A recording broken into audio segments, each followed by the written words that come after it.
Hummel, and I have the privilege of being here with you tonight for this special Child Fund New Zealand event. Now tonight you're going to be treated to a play. I'm going to stand back slightly. You're going to be treated to a play called Mary's Christmas Yarn, which has been brought to you by some very talented students from Blenheim's Borhorley, now I'm going to have to get this right, Borhorley Intermediate.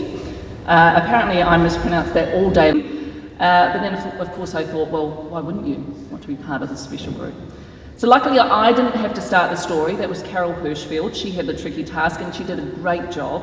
After she set the story up, she passed it on to Alison Quigan, and then it came to me, so I had to follow in their footsteps and then write something to set up for Jim Mora, who followed. So there wasn't too much pressure, of course.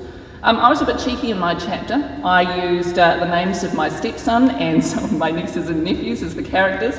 So if you read the book, you'll see Arana, who apparently tonight has been transformed into Ariana, Hannah and Jackson and Sammy. I'm a proud auntie, so of course, you know, the opportunity to use the kids' names, why wouldn't you?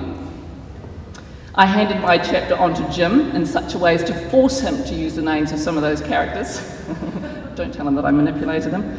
And then I thought that was the end of it. It was just going to be, you know, a bit of fun and hopefully an opportunity to help Child Fund.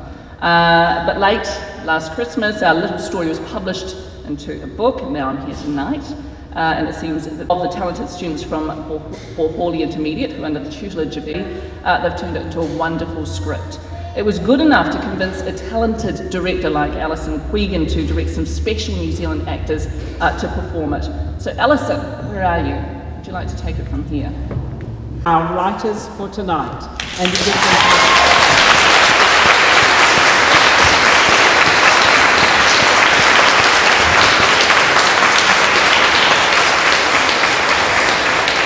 so thank you, and back to Miriam. Hurry up, or we're all going to be starving, especially me, bro, come on!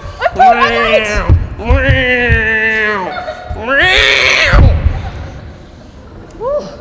goodness me. Yes, that's right, it's all about me. It's all about me, it's a song about my individuality, about the clothes I wear, about the colour of my hair. I better go down to the barn and make Rosemary her milk, or she's going to be bleating all day. Gangnam Style. Gangnam Style. Gangnam Style.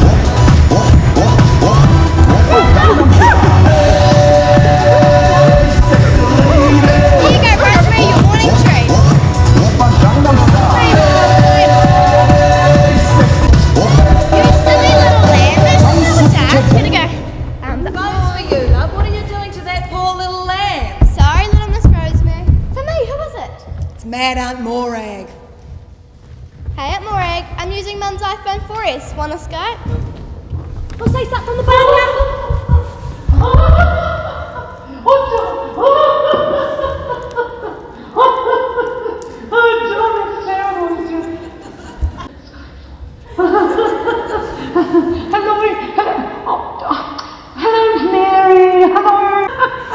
Oh, let me see.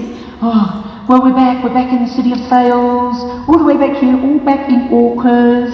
Yeah, how lovely to be back. I think we're going to Kenya next week. Timbuktu, it's so last week, my darling. Let's have a look at you. Oh, goodness me, you are looking so beautiful.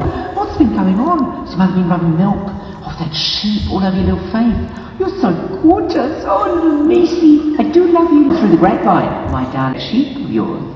Dance again. No, silly, I was just having fun with Rosemary. Hey, Rosemary. I know, but look, you're so lucky to have a sheep. I mean, a lot of people would like to have a sheep for Christmas.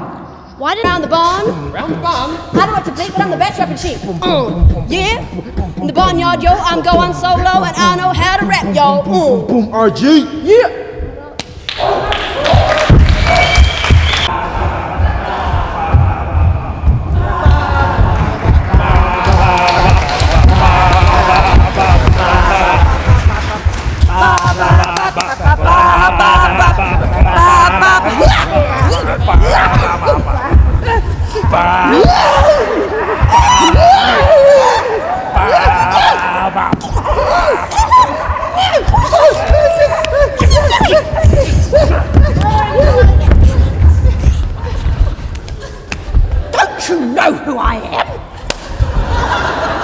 Sorry, Annie. Do you feel naked? How behind you, boys? Oh, good day, cuz. What are you doing here? Not much, just the cake saying what's up. Well, the roof, duh. One. Well, Rosemary's due for her first appointment next month. Oh, yeah. Oh, my first haircut. I could get a mohawk, or a mullet, or an afro, or a bowl cut, or a Justin Bieber. Okay, maybe not. Yeah. Lucky you, Rosemary. 1 month to the side. Oh, yeah, a whole month. Maybe I could get a handlebar moustache. Go on, get out of here. I don't know, why did the ram jump off the cliff? Because he didn't see the U-turn.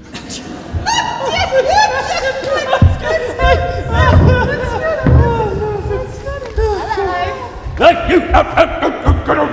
Don't treat me like a dog. Look at your shoes. Oh, yeah. Get them out of here! Sorry, Tibbles. Next minute, floor is clean. Wipe in. Run away. Oh, sorry, my little lovely lamb. You know, Mary, you could train Rosemary to poop in the garden. It would be great for my veggies. But isn't Dad already trying to take Tibbles' poop out of the garden? Sheep poo is different, because they eat natural stuff like grass. You seen what Tibbles eats? Ugh, it's disgusting. I don't know how cats eat that stuff.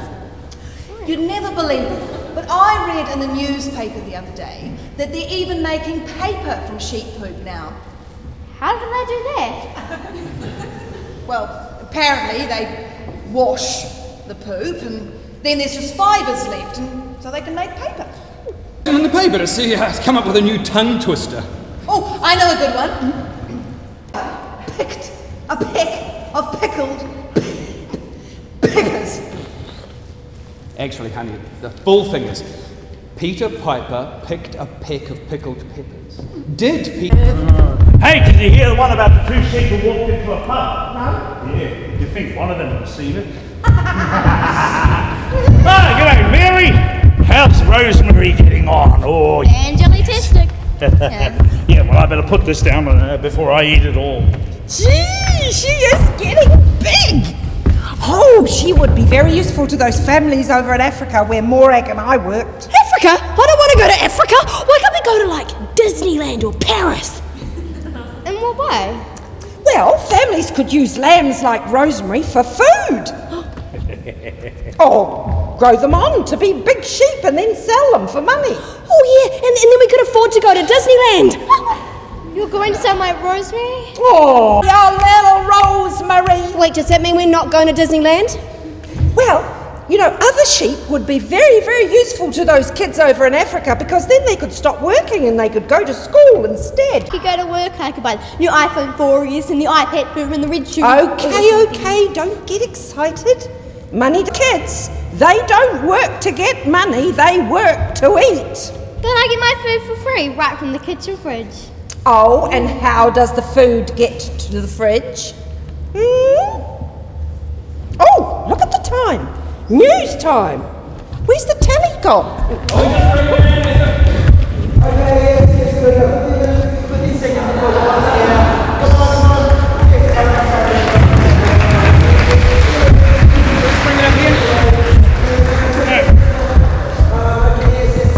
Can you see from here? Okay, great. 5, 4, 3, 2, 1.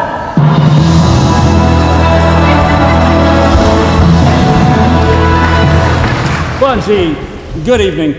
In the news this hour, Child Fund have built a new school called Kikaro in the village of Luangwa in Zambia. Morag Goram, a Child Fund aid worker, has created the designs for a new windmill to provide the school with electricity. Miss Goram said, quote, "Everyone deserves a chance at having a great life, and this windmill has provided much needed electricity for the school." Weren't you on Shortland Street? Students like Petronella and Marion will benefit from Child Fund's charitable organisation through the generous sponsorship from everyday New Zealanders. And your sponsorship will enable these students to fulfil dreams of doing well at school and becoming a school teacher. And that's the news. Now it's time for the weather. Where is that weather map that we have?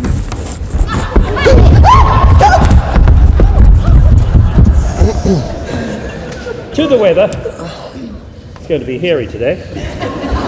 Firstly, Auckland will receive gale force winds and a tornado is expected later this afternoon.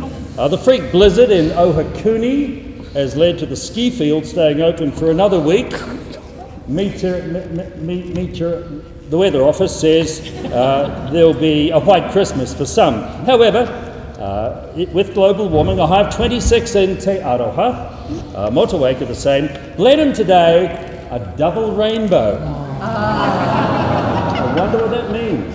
So intense, isn't it? Yeah. I think this is far too much weather for New Zealand. Time for the lotto results now.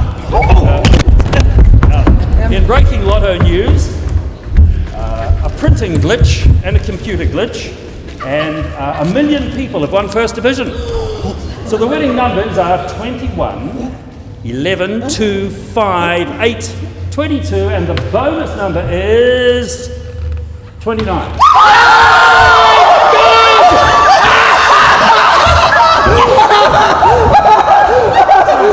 So due to this, each winner will receive approximately 75 cents. Coming up next on TV1, it's New Zealand's next top fairy tale. Who will be eliminated this week? Do I have to take this off? Who do you think you are? You're not Jeez, John Campbell. John Campbell wouldn't do that.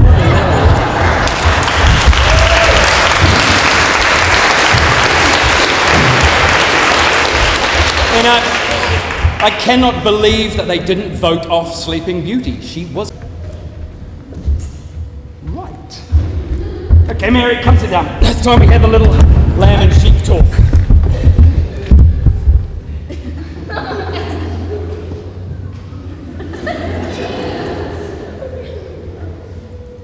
Right.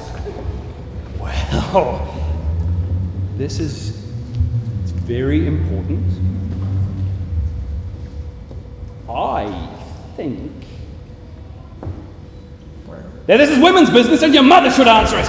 Yeah. Women's business. I heard the rugby replay is on at 4. Why don't you all go and cry over it? Go on. Go. Well, if you have to watch something. I'll go and supervise. Yeah. Tissues. Right. Mary.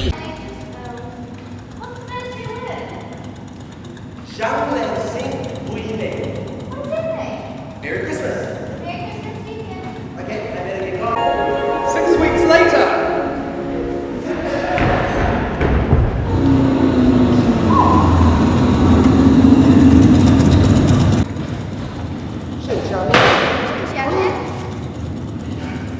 Thank you. Just a bit. Just a bit. All the way from Zambia.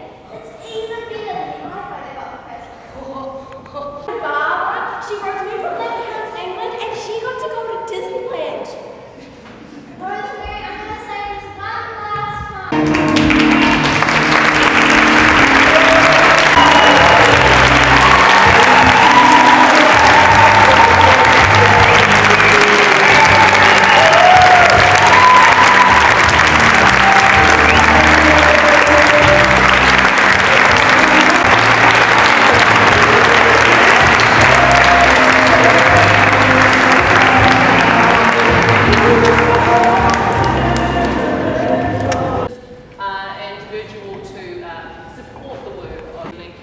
It's wonderful to see you all here, and we of course appreciate it. Have a wonderful night and a wonderful Christmas too. Ngā mihi mahana, ngā mihi nui ki a koutou, tēnā koutou, tēnā koutou, tēnā rako.